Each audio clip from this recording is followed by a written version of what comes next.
What is going on, Dolphins? It is your boy Dillon, and I got some more updates for you.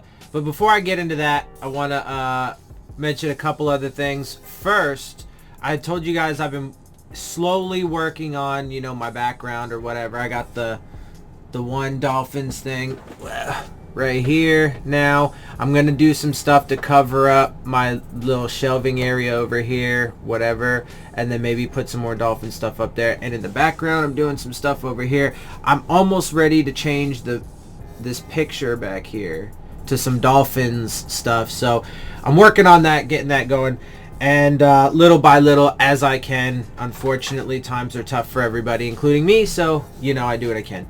Also, I realized that since I fucked up and shaved my eyebrows off, I kind of look like Dr. Evil after he came out of like cryo freeze, right? But I guess it's good that I can do some solid Dr. Evil voices, right? Like the impressions. Like what can I do?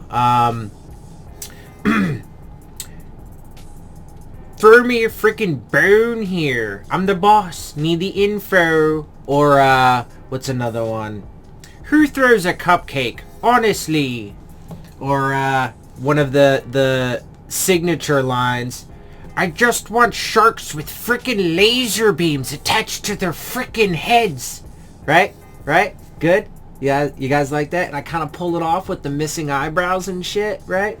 Anyway, whatever. I'm being silly. And look, man, you gotta be able to like make fun of yourself, like that's one way in which, right? Because people, I know this is a little bit of a tangent, but that's, people have insecurities and then they will project those insecurities or get like super defensive. You got to be able to make fun of yourself, man. I fucked up and I took my eyebrows off and I look funny. Hey. I look funny. Anyway, laugh at yourself, man. It's a good time. So, and life will be a lot better that way. At least you'll feel a lot better about yourself when, there's no reason not to, It's just, anyway, it's usually superficial things that people will tear you down for, whatever. So, anyway, let's get into the news. So the first article here is coming from ESPN. ESPN staff writer Jeremy Fowler writes, sources, the NFL and NFLPA are expected to meet Monday about return terms. Clarity is coming soon about whether NFL players will report to training camp and salvage a season. Sources said the NFL and NFLPA management councils are expected to meet Monday in hopes of agreeing to terms on a return to work. The players held a call Friday, during which leadership said it would have more answers early next week. Negotiations and counter proposals between the league and players have been taking place frequently, with training camp a little more than 2 weeks away. Players want testing every day and no preseason games, while the league wants testing less frequently than the players, such as every other day and 2 preseason games. A source told ESPN that players and the league were close to agreeing to working conditions and that momentum for having at least some preseason action exists, with a 1-game format also being discussed. The source added that players would likely get concessions as a result of preseason play, but all that has not been finalized and there are other issues to hash out, such as acclimation period. Players want a slow ramp up from working out to taking the practice field to avoid injuries and to get comfortable in new working environment. Opt-out clauses for players. What happens to a player's contract if he decides to sit due to COVID-19 concerns, and does he get an accrued season? Whether trimming the 90-man training camp rosters to avoid unnecessary contact is the right thing. Equipment modifications. Players are lukewarm about wearing masks over their helmet bars, while the NFL has been working with Oakley on a yet-to-be-revealed design.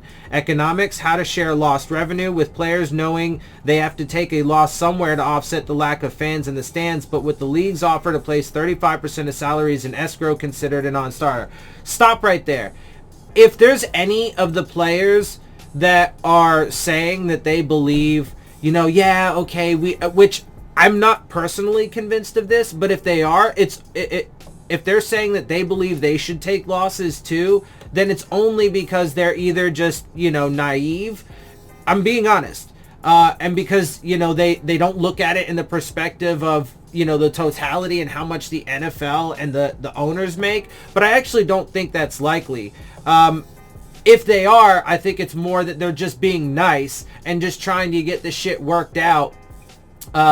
Probably for some other reason, like they just want to make sure that they get their paychecks and that they have, work during this pandemic and so on and so forth, but they also want to take care of themselves. Anyway, at the end of the day, though, regardless, the players should not have to sacrifice anything. In fact, for being in such a hazardous situation, I mean, frankly, as far as I'm concerned, the coaches and shit should too. As a matter of fact, they should pay the fans to come to the fucking games. Excuse me. Instead of selling them tickets, they should pay fans to come to the games. I still wouldn't advise it, and I still think it's a terrible idea, but they should incentivize the fans to actually come instead of, making them come pay to possibly kill themselves.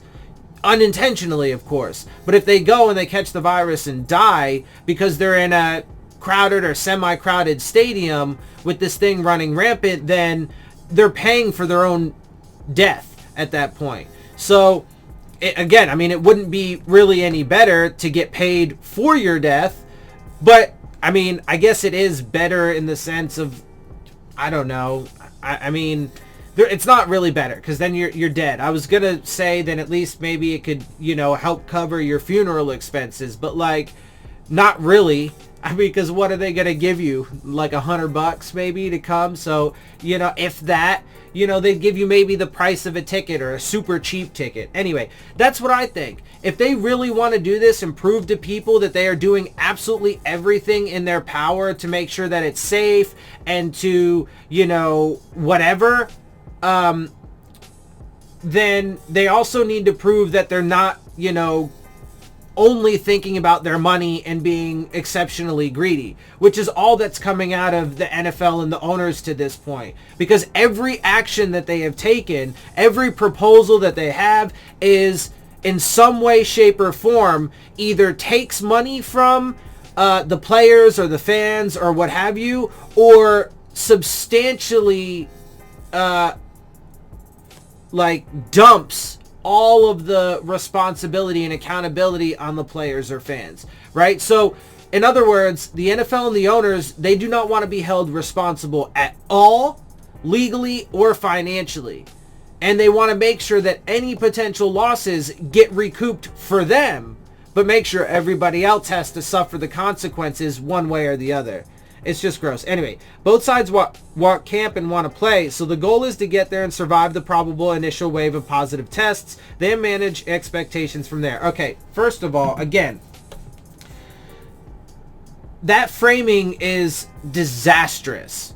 Absolutely disastrous, because what that framing does right there, when the media in particular in articles like this say both sides want camp and want to play, so the goal is to get there and survive the probable initial wave of positive tests, then manage expectations from there. There are several problems with that. First of all, break that up. Both sides want camp and want to play, so you need to understand why. The NFL wants it purely, and the owners want it purely for a financial reason, so they can continue to rake in millions upon millions, if not billions of dollars. Okay? And they want to do it, as I mentioned, to no financial or minimal financial loss to them at the financial expense of the players and the fans, etc. And also, simultaneous, they want to have absolutely no accountability should there be, and there will be, outbreaks and then subsequent fatalities from the virus. Okay, that's the first thing. Now, then they say, so the goal is to get there and survive the probable initial wave of positive tests. Okay, so currently, on the grand scale, the country has never been in a worse position with the coronavirus than we are today. And that's been the case every day for the past several weeks. And with the course that we are on, it's looking to be that case for the next several weeks, if not months, etc. Okay, additionally, there have already been positive tests within the NFL. Many. We're also seeing, the ramifications on the other sports. What the other sports are trying to do is not working. The college sports programs are working their way there, but the dominoes are falling rapidly in how they are shutting down. Okay? And if they have the mentality that they are going to just be able to let this thing spread, right? Because they acknowledge they're going to have the positive tests. But because look, if they do it at all, if they have training camp and have games, it is impossible to think that it's not going to spread, because the protocols that they are putting in are grossly inadequate. And so with that understanding, when you know that there's going to be outbreaks, it's foolish to think that you're not going to have fatalities. It's just absolutely foolish to think that people are not going to die. People in the coaching staff, more than likely. So what if your coaches start dying? What if you have players that die from it because maybe they have some kind of pre-existing condition, and although they might be young and in good shape, they have some heart thing or whatever? Not to mention all of the myriad of things that are longer lasting effects that doctors and scientists are starting to find out about this thing. Brain damage, heart damage, lung damage. It just destroys you on the inside. Okay? And then how that will affect you. And then that's not even to take into account quarantining people who get it. Like, this is so the mindset that you're going to be able to go in, minimize it to the point where, oh, you're just going to get some cases and that's it, but you're not going to get any fatalities, and that you will be able to manage it. Because then the final part of that is then manage expectations from there. What do you mean? What do you mean? After you've had outbreaks and people are fucking falling sick and having to quarantine en masse, I mean, you will likely have to shut down entire teams because of it.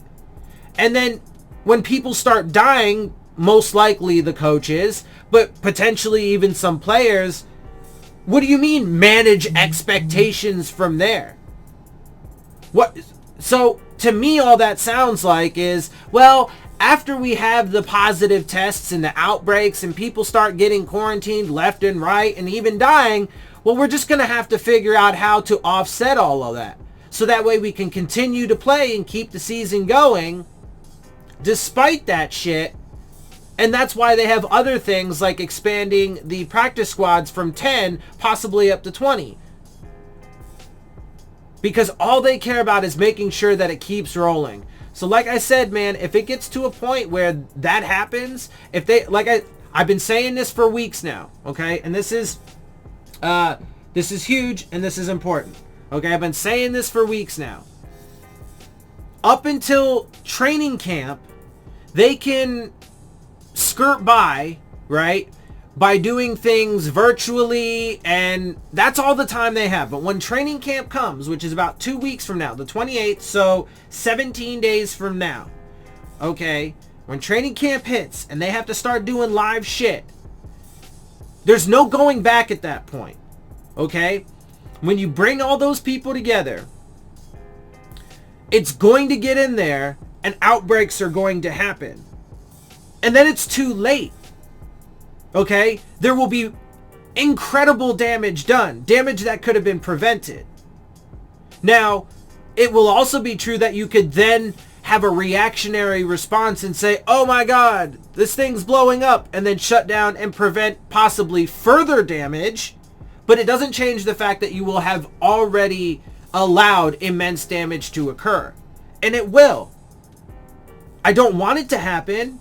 I hope it doesn't happen. And I really hope that they change course on all of this and ultimately decide to do what, let's say, the Ivy League did and just shut down their season for the upcoming fall rotation. All fall sports for the Ivy League are shut down, and they are going to reevaluate come first of the year. They didn't say that they were going to start sports back up. They said that they will reevaluate at the beginning of the year, January 1st, 2021, to see if we're even possibly in a position to play sports.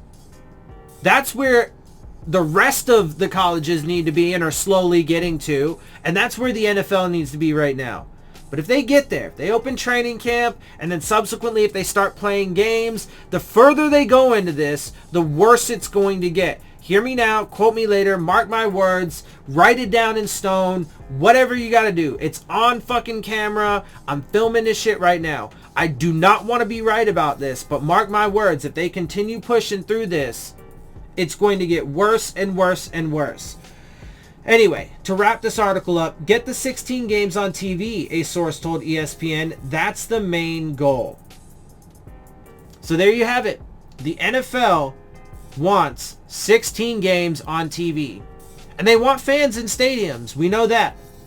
So they want to go through all of these games throughout an entire full season with fans in the stadiums and this thing just running fucking roughshod across the country. Just uncontrolled.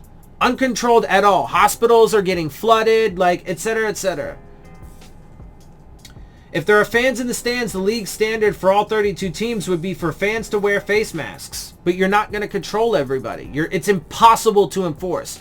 Absolutely impossible to enforce, and it's impossible to control the outbreaks. The league is hoping teams can have fan days with social distancing inside stadiums for training camp. I mean,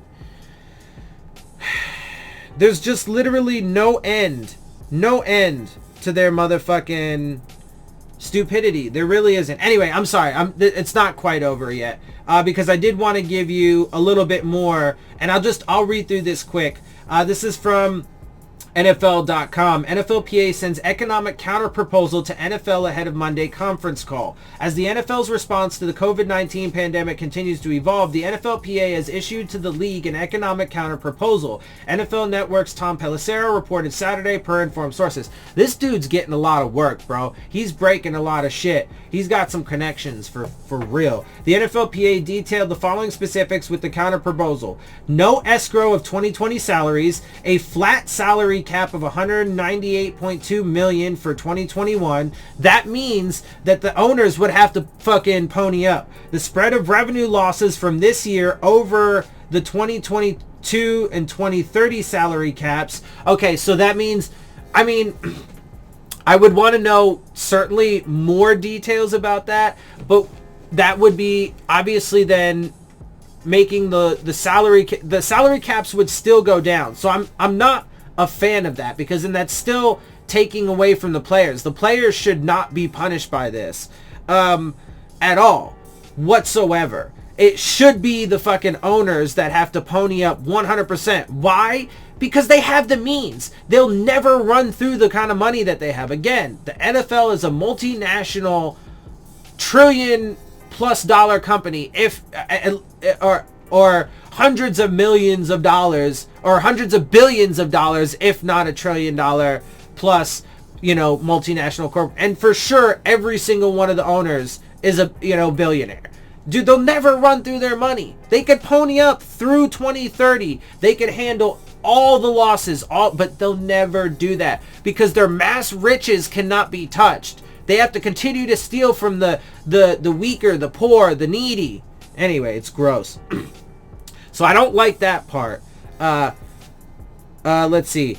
And payment of all fully guaranteed money, even if games are canceled due to the pandemic. So that's good. Honestly, all of that, it sounds good to me, except for the spread of revenue losses from this year over the 2022 to 2030 salary caps, because then that still does take away from the players.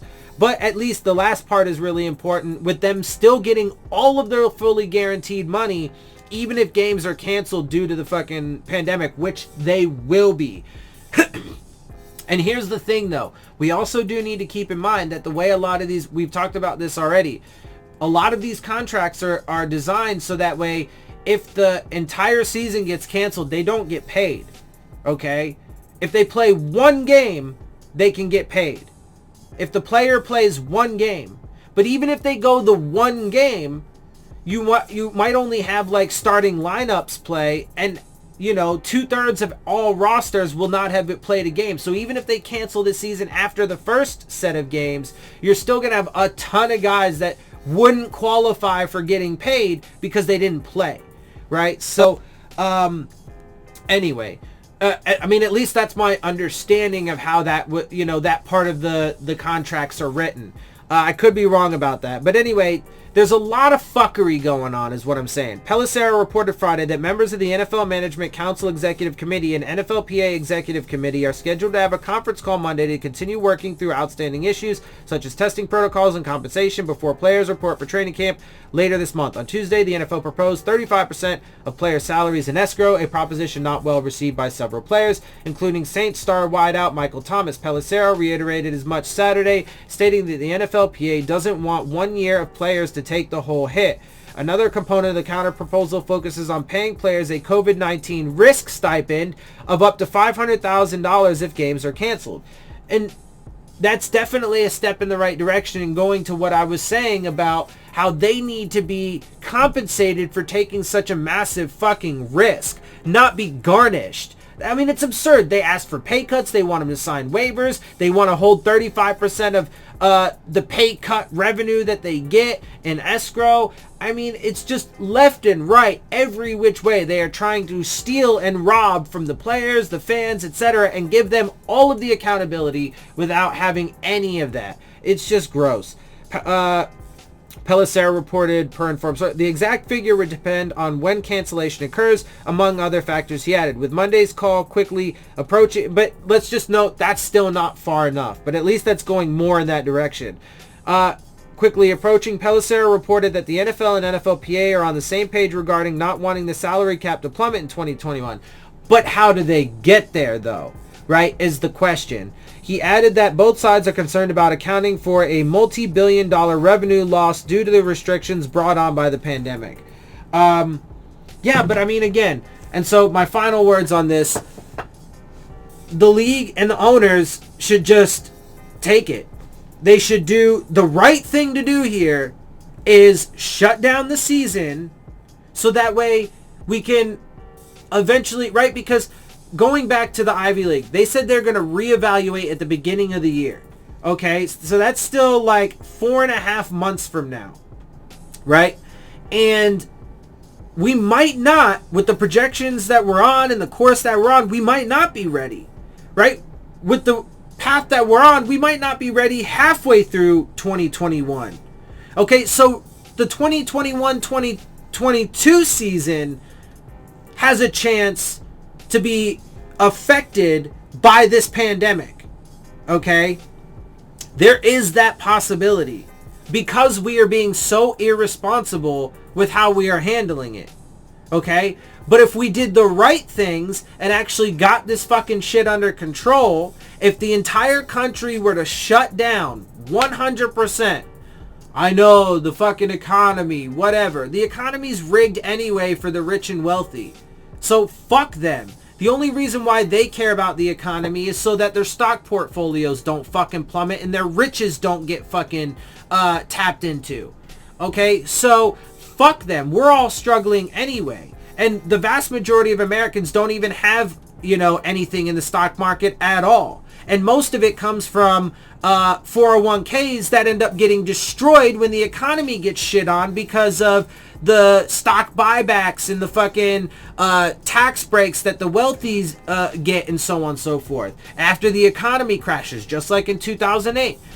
Anyway, so the right thing would be shut down completely 100% so that way we can the NFL can do their part to stop the spread. Then they should just eat the losses, pay their guys, so their guys, that means staff members, coaches, front offices, players, all of that. Everybody that they have under some sort of contract, fucking pay them so that they can survive through this pandemic and also do their part and stay indoors, self-quarantine or quarantine, etc., right? And not go out into the world more than necessary. Then, okay, I mean, because then it depends on how the overall thing goes. So I know that they would also not like this, but then if they really cared about fixing the problem, they should then just give as much money. They should say, okay, political leaders, scientists, doctors, we as the NFL will contribute We are going to open up our coffers and help to this cause. Whatever you guys need, find a vaccine, get, medications that'll work for this with, minimal to no side effects, blah, blah, blah, etc., etc. Let's get masks out there for people. Let's get the right information out there for people. All of these things. If they actually did that shit, that would solve the problem. Trying to ignore it and lie to people is not going to solve the problem. It's going to expand upon the problem, compound the problem at an exponential rate. So, that's what should happen. That's not what they're doing. We will see as time goes on how this develops. But like I said, I hope I'm wrong, but hear me now, quote me later. This thing is going to continue to be a massive disaster, and there will be outbreaks within these teams, and things will get shut down eventually anyway. So anyway, with that, guys, I'm gonna get out of here. I hope you guys enjoy my perspective and appreciate it. If you do, make sure you hit the subscribe button, make sure you hit the like button, make sure you hit the bell if you want to get the alerts. Share my channel and videos with your friends and family. Leave your questions, comments, and concerns down in the comment section. And of course, as always, make sure you follow me on Twitter at Dillon Tartaro. And with that, I am out. I'll see y'all soon. Fins up.